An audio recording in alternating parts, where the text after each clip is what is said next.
dado esse relato breve sobre a nossa viagem missionária e também agradecer ao conselho, aos irmãos que estiveram orando, convidá-los a abrir comigo a palavra de Deus no livro de Atos, capítulo 6. Nós leremos os versos 1 ao verso 7 novamente. Livro de Atos, capítulo 6, versos 1 ao verso 7.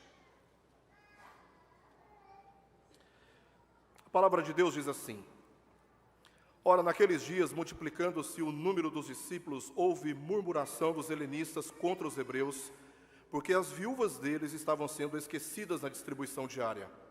Então os 12 convocaram a comunidade dos discípulos e disseram: Não é razoável que nós abandonemos a palavra de Deus para servir às mesas. Mas, irmãos, escolhei dentre vós 7 homens de boa reputação, cheios do Espírito e de sabedoria, aos quais encarregaremos deste serviço. E quanto a nós, nos consagraremos à oração e ao ministério da palavra. O parecer agradou a toda a comunidade e elegeram Estevão, homem cheio de fé e do Espírito Santo, Filipe, Prócoro, Nicanor, Timão, Pármenas e Nicolau, prosélito de Antioquia. Apresentaram-nos perante os apóstolos e estes, orando, lhes impuseram as mãos. Crescia a palavra de Deus e em Jerusalém se multiplicava o número dos discípulos, também muitíssimos sacerdotes obedeciam à fé. Senhor, te damos graças, ó Pai, por esta manhã na tua casa. É com imensa alegria que nos encontramos aqui. A comunhão dos santos é para nós uma das maiores bênçãos que o Senhor proporciona a todos aqueles que creem no teu Filho. E por isso, Senhor, te rendemos graças, te louvamos por essa oportunidade tão especial no decorrer da semana. Te pedimos que agora, através da tua palavra, fales aos nossos corações e nos instruas conforme o teu querer, para que nós, como igreja, continuemos crescendo para a glória do teu santo nome. Assim oramos em nome de Jesus. Amém. Meus queridos, estamos nos preparando para a realização de uma Assembleia Geral Extraordinária, cujo propósito será de elegermos 5 presbíteros e 4 diáconos.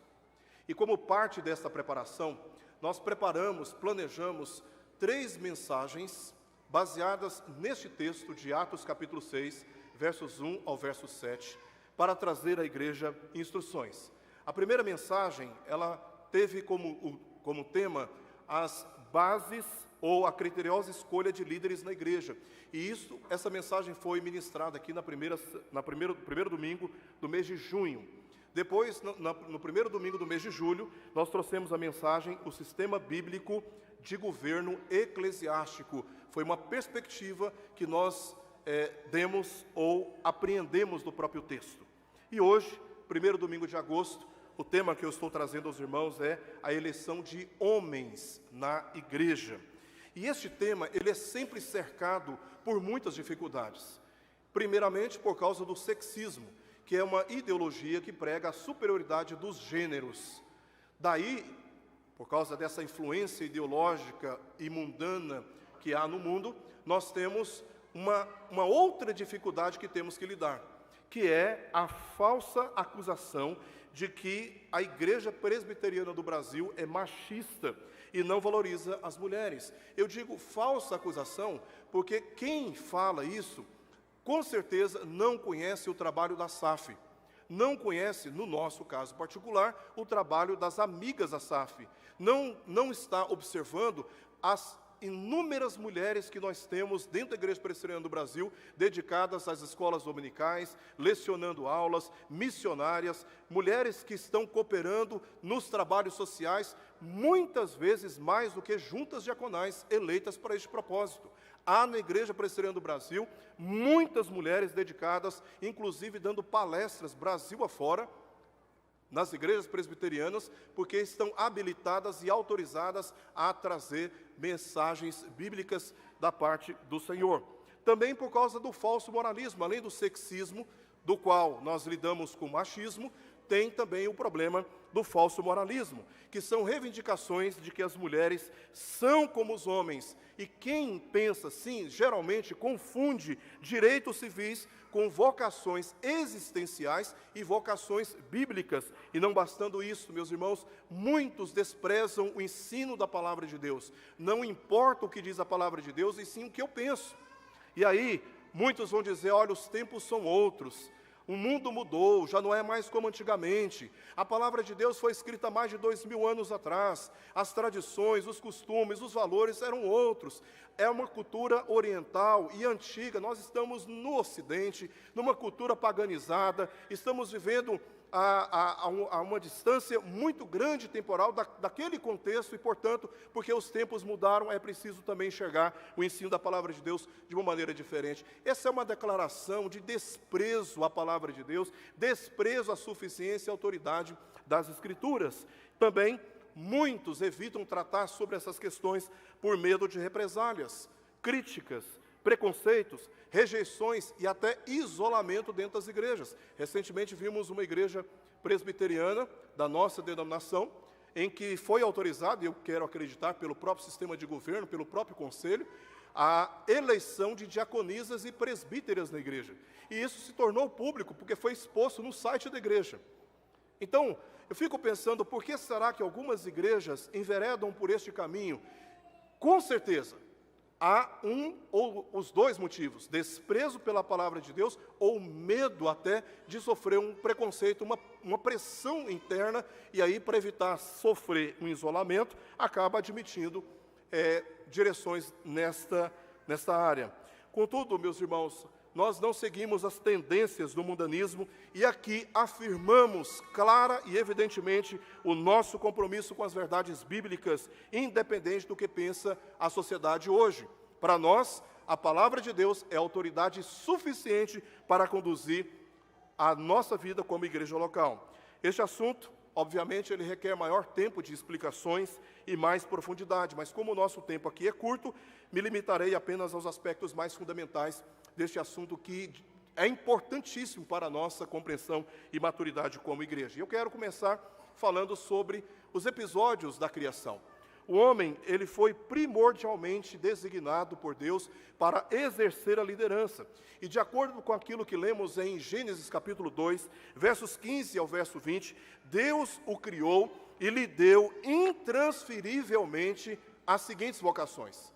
Primeiro, o homem deveria cultivar o jardim. O jardim era um ambiente da sua residência. Cabia o homem, naquele contexto, governar o seu lar. Ele deveria exercer domínio sobre a terra, cultivando o jardim e preparando o ambiente da sua própria residência, porque o homem deveria exercer governo no seu lar. Deus disse que o homem também deveria guardar o jardim. E a palavra guardar, que aparece, esse verbo que aparece no hebraico, é um verbo que diz respeito a uma vigilância como de um sentinela, porque certamente naquele contexto já havia uma ameaça. E era a responsabilidade do homem, dada por Deus, de guardar o jardim, ou seja, além de exercer governo no ambiente do seu lar, cabia ao homem também proteger o seu lar. E Deus também disse que ele poderia comer de todas as árvores do jardim, menos de uma em especial, a árvore do conhecimento do bem e do mal. O que Deus estava incumbindo o homem é de que ele deveria permanecer fiel a Deus. Além de governar o seu lar, proteger o seu lar, era a responsabilidade do homem andar em fidelidade na presença do Senhor, não comendo de uma árvore que Deus havia proibido. E por fim, Deus deu ao homem a autoridade de dar nomes aos animais. Ou seja, o que isso significa? Significa que o homem deveria tomar decisões. E o texto diz que o nome que o homem desse aos animais, este seria o nome deles, ou seja, o próprio Deus não quis alterar o nome que o homem desse aos animais. Cabia ao homem a tomada de decisões. E tudo isso tem a ver com o exercício de autoridade. A mulher, ela foi criada somente depois. Primeiro foi criado o homem, ele recebeu todas essas designações e somente depois a mulher foi criada. E diz o texto que a mulher foi criada, conforme lemos em Gênesis 2, 18 e verso 20, para auxiliar o homem, não para agir em seu lugar, não para fazer aquilo que era a responsabilidade primordial do homem. Adão ouviu, pela própria ordem da criação, todas as instruções divinas, e ele deveria, então, transmitir, ensinar, que é um outro exercício de autoridade, à sua mulher. E então, as coisas no jardim deveriam assim funcionar. Isso nunca, meus irmãos, significou dizer que as mulheres possuem menos valor moral, condição espiritual inferior ou incapacidade para realizar até melhor aquilo que os homens foram chamados primeiramente para realizar. E nós temos inúmeros exemplos bíblicos de mulheres que se destacaram na história, provando exatamente isso. Por exemplo, 2 foram consideradas na galeria dos heróis da fé, que nós encontramos em Hebreus capítulo 11, Raabe e Sara, 2 mulheres que foram destacadas entre os homens por tamanha fé, e isso foi propagado por gerações. O apóstolo Paulo disse em 1 Coríntios capítulo 11, versos 11 ao verso 12, o seguinte: no Senhor, todavia, nem a mulher é independente do homem, nem o homem é independente da mulher, porque como provém a mulher do homem, assim também o homem é nascido da mulher, e tudo vem de Deus. E acrescentou em Gálatas 3:28, dizendo que não pode haver preconceitos entre o homem e a mulher, porque todos são um em Cristo Jesus. Com este mesmo entendimento, o apóstolo Pedro disse, em 1 Pedro capítulo 3, verso 7, que os homens, os maridos, juntamente com as suas mulheres, são herdeiros da mesma graça de vida. Então, este não é um assunto que tem aqui como objetivo provar a superioridade do homem em relação à mulher, mas de afirmar que Deus estabeleceu uma ordem funcional nas relações, na qual o homem é o principal encarregado pela liderança. Principal encarregado pela liderança. Em toda a história bíblica da nação de Israel, do Antigo Testamento, todos os patriarcas, sacerdotes, profetas e reis foram homens. Todos eles foram homens, me refiro à nação de Israel. No Novo Testamento, Jesus escolheu 12 homens como apóstolos, e estes não deram qualquer instrução para que mulheres ocupassem função de presbiterato ou de diaconato na igreja. Não há qualquer referência dada pelos apóstolos para que nas igrejas fossem constituídas mulheres para o presbiterato ou para o diaconato. Aliás, o apóstolo Paulo disse, e foi enfático, em 1 Timóteo capítulo 2, versos 12 a 13, não permito que a mulher ensine, nem exerça a autoridade de homem, esteja, porém, em silêncio, porque primeiro foi formado Adão, depois Eva. O apóstolo Paulo não proibiu simplesmente que as mulheres falassem na igreja. Ele não proibiu isso, mas que exercessem a autoridade de estabelecer doutrina no lugar de homens ordenados para este fim. O que Paulo está ali dizendo em 1 Timóteo é sobre esta ordem funcional, na qual homens foram ordenados para estabelecer a doutrina e ensinar a doutrina. E as mulheres não poderiam exercer a mesma autoridade. Para que haja ordem, é preciso cada um entender a vocação que Deus deu a cada um. E a razão que Paulo demonstra, prova no texto de 1 Timóteo, capítulo 2, versos 12 ao verso 13, é que primeiro foi formado Adão, depois Eva. Ou seja, Adão foi o primogênito da humanidade, recebeu instruções diretas de Deus e a autoridade de instruir Eva. O homem, desde o princípio, recebeu a autoridade para instruir. E é disso que se trata também o texto de Atos, capítulo 6, versos 1 ao verso 7. Os apóstolos, como lemos, os irmãos podem conferir, por favor, no verso 2, os apóstolos, eles convocaram a comunidade dos discípulos. Foram eles quem fizeram essa convocação. No verso 3, nós temos vários detalhes importantes. Eles determinaram a eleição, eles disseram, escolhei dentre vós. Ainda no verso 3, eles estabeleceram as regras, eles estabeleceram o número de oficiais, diáconos, deveriam ser 7, e as qualificações exigidas, que foram 3 declaradas aqui. Homens de boa reputação, cheios do espírito de sabedoria. Eles convocaram a assembleia, eles determinaram a eleição, escolhei dentre vós, eles estabeleceram as regras, também limitaram a eleição a homens, porque disse, escolhei dentre vós 7 homens. Por que eles não disseram, escolher dentre vós, e deixaram isso vago? Não, eles foram específicos. Escolher dentre vós 7 homens, e designaram a função que ocupariam. Os 12 disseram que esses homens, uma vez eleitos, seriam encarregados, ainda no verso 3, do serviço de atender as viúvas que estavam sendo esquecidas na distribuição diária. No verso 6, vemos que os 12 homens, os 12 apóstolos, instalaram e ordenaram aqueles que tinham sido eleitos. O texto ainda esclarece o motivo de todas essas decisões. Os apóstolos deveriam ser reservados à oração e também ao ministério da palavra, ou seja, exercer o governo espiritual da igreja, falando com Deus e estabelecendo doutrinas. Verso 4. Todas essas decisões foram tomadas para que o ministério da palavra e a consagração das orações não fossem comprometidas. 12 homens decidiram que a comunidade deveria eleger 7 homens para que as necessidades sociais fossem atendidas, para não comprometer o ministério da palavra. E no verso 5, lemos que o parecer agradou a toda a comunidade. Veja o que diz: o parecer agradou toda a comunidade.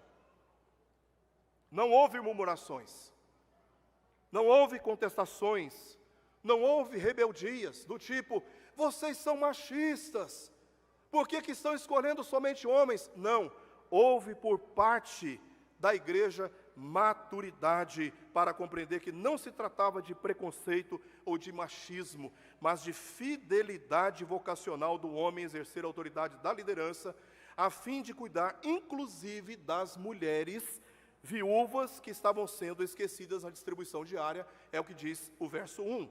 Lucas usou aqui o verbo aresco para destacar que houve por parte da comunidade um forte sentimento de satisfação. Eles tomaram as decisões, estabeleceram todo o regramento e todo o parecer, os motivos que eles declararam, todo o parecer agradou a comunidade, houve forte sentimento de satisfação.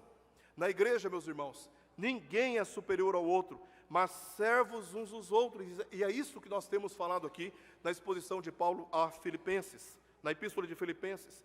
E é nesse sentido que alguns homens são chamados para o presbiterato e diaconato, sendo reconhecidas as qualificações exigidas por Deus para a sua eleição. Eu quero encerrar trazendo 3 considerações aqui importantes, e eu chamo a atenção dos irmãos para a primeira. Como a mulher foi criada para auxiliar, assim o homem foi criado para ser auxiliado por ela. Ambos, na igreja, são muito importantes. Quando nós tratamos sobre este assunto, nós não podemos olhar o texto bíblico pela ótica do mundo. Nós temos que olhar o texto bíblico pela ótica da própria Escritura. Porque a Escritura, ela fala por si só. A Escritura é suficiente para nos orientar e nos dirigir os passos. Nós não precisamos, irmãos, consultar as Escrituras, sendo guiados pelas pressões de um mundo caído, que não crê no Senhor e que despreza a sua palavra. As mulheres não podem se sentir desmotivadas por não ocuparem funções de governo, integrando, por exemplo, o conselho ou a junta diaconal, mas encontrar a alegria na sua vocação de auxiliar pastores, presbíteros e diáconos com as suas orações, com as suas visitas, com ações sociais, com ensinos, com evangelizações, com o discipulado, cuidados de crianças, de noivas e de mulheres recém-casadas, dentre tantas outras ações que as mulheres podem exercer no seio da igreja, sendo bíblicas. Nós temos vários pequenos grupos, 20 pequenos grupos na nossa igreja, que se reúnem toda semana, uma média de 10, claro, existem grupos com muito mais pessoas, mas uma média de 10 pessoas em cada pequeno grupo. Alguns desses pequenos grupos são dirigidos por mulheres, e dirigidos com fidelidade, com ética, sempre estão entrando em contato comigo, conversando, trocando ideias, pedindo conselhos, e são mulheres que, nesse sentido, estão auxiliando a liderança da igreja, não estão usurpando o lugar da liderança da igreja, e, portanto, as mulheres não podem se sentir desmotivadas, porque há muito espaço para servir ao Senhor. As mulheres são importantíssimas, os homens não seriam quem são se não fossem as mulheres. Por isso Deus disse que os homens, com toda aquela carga de responsabilidade, deveriam ser auxiliados pelas mulheres. Ele mesmo disse, olhando para o homem sozinho: não é bom que o homem esteja só. Far-lhe-ei uma auxiliadora, E Deus então criou a mulher e a colocou ao seu lado. Final do verso 22 de Gênesis capítulo 2, o próprio Deus encarregou-se de apresentar a mulher ao homem, e esta estava diante dele como um auxiliar, porque o homem sozinho não poderia ir adiante com todas aquelas recomendações, todas aquelas ordens. Assim como o homem foi criado para ser auxiliado, a mulher foi criada para auxiliar, e é nesse sentido que as mulheres encontram a satisfação de servir a Deus na igreja também. Em segundo lugar, nem todos os homens são aptos para o oficialato na igreja. Somente aqueles que possuem boa reputação são cheios do Espírito e de sabedoria. O fato de ser homem não é suficiente. Não é porque simplesmente é homem que está apto imediatamente para ser eleito ao presbiterato ou para o diaconato. É preciso estar qualificado antes que seja eleito. Por exemplo, o apóstolo Paulo disse que o homem, para ser eleito para o presbiterato ou para o diaconato, deve governar a própria casa e ter filhos obedientes. E por que o apóstolo Paulo disse isso? Porque se ele não é capaz de exercer uma liderança espiritual de um grupo menor, a sua casa, a sua família, não será capaz de exercer a liderança espiritual de um grupo maior, que é a igreja. Não será capaz. Se ele não consegue ser fiel no pouco, não será no muito. E a igreja deve ser responsável para discernir isto e escolher somente aqueles que estão verdadeiramente preparados para a enorme responsabilidade que o oficialato exige. É importante que a igreja observe. É importante que a igreja tenha discernimento. É importante que a igreja compare, busque informações, não seja ingênua, porque aqueles que não são fiéis no pouco, não serão fiéis no muito. E uma vez eleitos, com grande poder, com grande autoridade de estabelecer governo e dar direção para a igreja, todos nós sofremos. Nós temos que recorrer sempre às Escrituras, porque elas são suficientes para tomarmos decisões certas. E por fim, tudo isso, meus irmãos, tem a ver com Cristo e com a igreja. A Confissão de Fé de Westminster, no capítulo 30º, parágrafo 1º, diz: o Senhor Jesus, como rei e cabeça da sua igreja, nela instituiu um governo nas mãos dos oficiais dela, governo que é distinto da magistratura civil. Porque o governo da igreja, ele é um governo de natureza espiritual. Ele deve refletir o governo do próprio Cristo. Nenhuma liderança é autônoma. Ela está na condição de representar e executar a vontade revelada de Deus nas Escrituras. Ninguém é livre para fazer o que quiser. Toda liderança está cativada ao governo de Cristo na igreja. Ele é, sim, o primogênito da criação. Ele é a cabeça da igreja. Todos os pastores, todos os presbíteros e diáconos são ovelhas. Eu costumo dizer que todo pastor é uma ovelha. Todos nós somos ovelhas. Há um só pastor na igreja e o seu nome, para a nossa alegria e paz, é Jesus Cristo. Todos nós devemos reconhecer a sua voz. Todos nós devemos seguir a sua voz, seguir os seus passos. E um dia, todos nós que ocupamos funções de liderança, haveremos de lhe prestar contas da nossa vocação. Como disse Lucas, nas palavras de Jesus: a quem muito é dado, muito será exigido. Somente Cristo possui a primazia na igreja, e somente Ele é digno de receber todo louvor e toda glória por aquilo que nós exercemos. Amém, irmãos? Vamos orar?